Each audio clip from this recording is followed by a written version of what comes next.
What is going on, guys? Rated Designs here. Before I even start the tutorial, I'm coming to you guys on the tutorial. No, but I wanted to just thank you guys so much for 37,000 subscribers. That is just absolutely ridiculous. 3,000 more to the 40K graphics pack. I hope you guys enjoyed the 10K followers graphics pack. It was small, but it was very good, and I personally use it all the time. And yeah, so it's pretty cool. But let's move on to the tutorial, because I want to get right into this. This is a long tutorial, and it's something that takes a very long time, and it looks cool as hell. Now, I'm going to show you a little bit of what I've been working on, as you guys can see right here. This is just interfacing. It's a lot of, you know, lights, darks, finding this light source, not finding a light source, a lot of different stuff. And of course, I use these interface orbs. Now, a lot of people always ask me back when I did it, you know, how do you do it? And the reason I want to bring this back is because I'm going to start bringing this style back. I'm going to start doing a lot of banners like this, because it's really a style that was very briefly done. And it was it was just not a very good style. People used it very wrong. So I wanted to bring it back. And I wanted to show you guys how to do the interface orb that I did a long time ago. But, I'm going to show you guys a little bit more in depth on how to get this feel to it, like I have. So stay tuned, just keep watching and follow these steps, and you guys are going to do a great job. I'm sure you will. So trust me on this. So you're going to get something, you know, you want to open up like, you know, a 1280 by 720 document, of course. And most of the time I start out with a gray, like it's a dark gray. This color number is 3D, 3D, 3D. That's awkward, but and you're going to want to just grab your I think it's your ellipse tool, and you're going to want to just hold shift, and we're going to make a perfect circle. You can make it about this big if you want, doesn't really matter. And we're going to duplicate this, and we're going to transform it, and you can hold shift and alt to get a perfect centering area. And we're going to make this pretty small. And we're going to duplicate this again, pull it behind your small the circle. We're going to rasterize it and hit Command I. Now the reason we're going to hit Command I is because so we can see what we have here. Now actually, don't do that yet. We're going to pull this out, and then we're going to rasterize this, and we're going to hit Command I.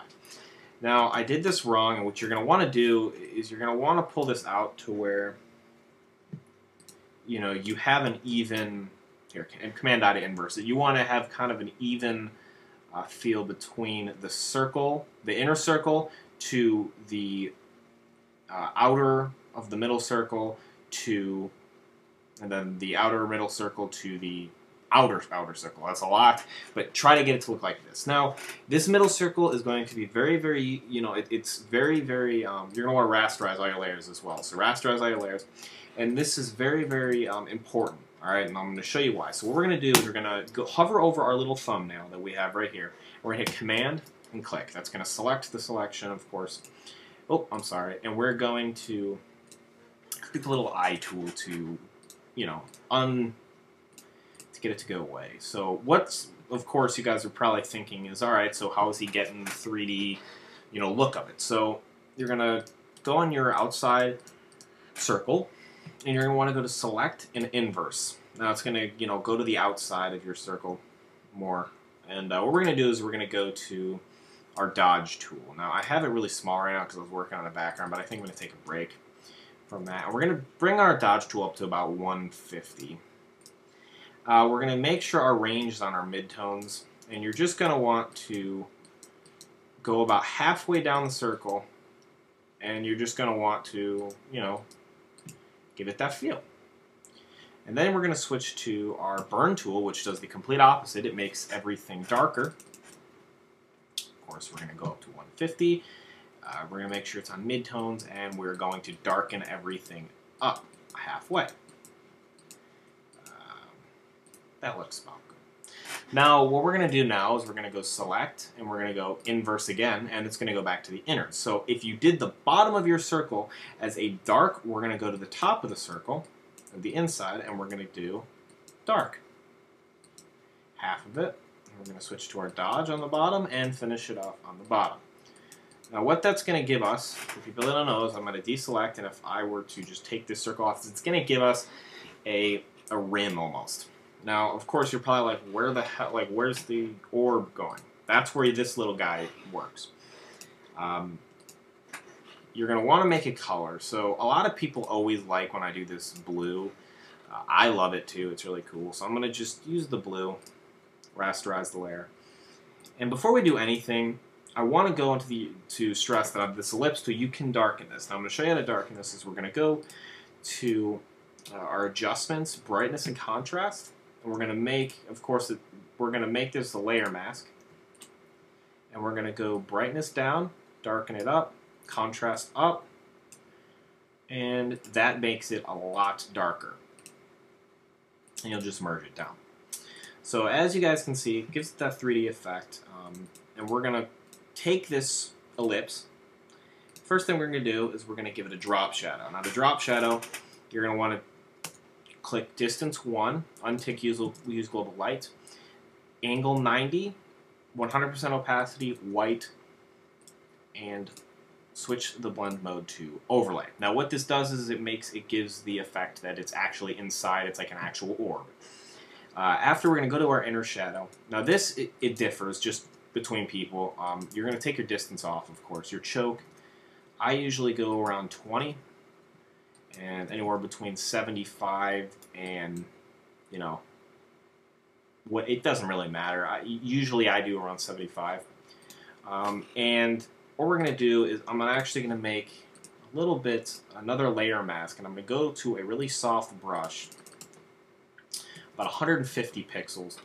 Make sure that you have a really nice black, and we're just going to, around the rim of it, we're going to make it really dark black, and we're just going to make it about 100 or about 50%.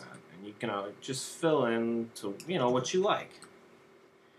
And give it that feel. So of course it gives it the feel that it's actually inside the orb itself. Now back to the outer rim area, I personally like to give it a grungy feel. I always do. When I interface, I love giving this stuff that grungy looking feel. So what you can do is make a layer mask, take a grunge brush, go around, switch it to overlay, and then maybe 25%, and then what we're going to do is do this exact same thing again, but instead I'm going to make it black and give it that black feel to, just to give it the 100% universal grunge feel. Now we're going to go back to our ellipse copy. Now what we're going to do is we're going to duplicate this. Now this is where we're going to get it to where it actually looks like to make it a sphere. You're going to want to take off drop shadow, and you're going to want to take off the inner shadow. You're going to take your fill completely off, all right? And we're going to go down to drop shadow again, and it's going to automatically be there. Just reset it to default. Distance 0, 20 on your size and spread, and about 50. And what we're going to do here is we're going to hold Shift and Alt, and we're going to give it this little feel right here. Oh. And what it does is it gives it, you know, kind of that, okay, there's more behind it that is round. And we can do this twice. I usually do it twice. And I just use another one to come in a little bit more. And it kind of gives it the eyeball effect where, you know, if you're looking at a 2D eyeball, you know, everything, you can make it look 3D just by doing that type of thing. Now, what we're going to do is below your two little orb areas, we're going to take a nice soft brush.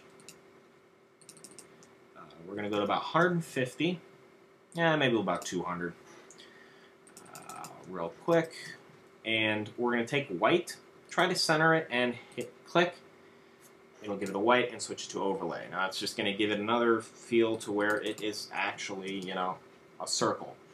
Now what I usually do is, and this is just between me and you, it's kind of a cool look to it. Is it kind of gives it like, you know, more of like a materialistic feel to it. Is you're going to go to a soft brush, 50 pixels usually, shape dynamics for your brush, and just jitter, and you can just really give it this feel to it, and what it does is it's almost like there's a something going through it, and you know, it kind of gives it that contrast between grunge to like something really nice and gloomy. Really cool. But of course, at the end of the whole thing, what I do is, and everyone can have their thoughts, I always add a gloss on the top of the logo. So, you know, of course, this is just pretty basic. You want to fill the path with white. Okay. Now here's I usually add a drop shadow, 0, 20, 50, 100%, and then I rasterize and click overlay. And then I usually dim it down to about 25%, and it gives it this nice gloss. Now, of course, on the outer ellipse, you're going to want to click distance, 0, 20, 50, give it that feel, and I usually move down to about 50%, and it gives it the feel like you have, of course. Now, to adding, you know, little indents and stuff, as that goes, what you do is you're going to want to take a nice, hard brush, usually about 2 pixels, and you're going to take your pen tool. You want to find the center. Pretty easy to find the center, and you just stroke a path right down the center. You want to duplicate that, and wherever your light source is, so ours would be the top, you're going to want to go use your arrow key and move the second one that you do to the right and hit Command I to inverse it to black, merge the layers, and hit overlay.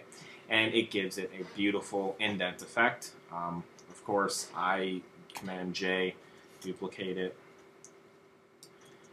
I usually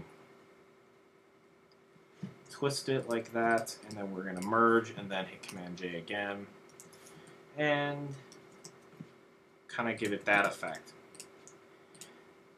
Now, this is the first tutorial and just click overlay again and it'll give it that effect. Now, this is the first tutorial to my interfacing series. Second, if you guys really would like it, I'd like to get 200 likes on this. I'm going to show you how to do these sidebars and all these different cool ideas that there are here.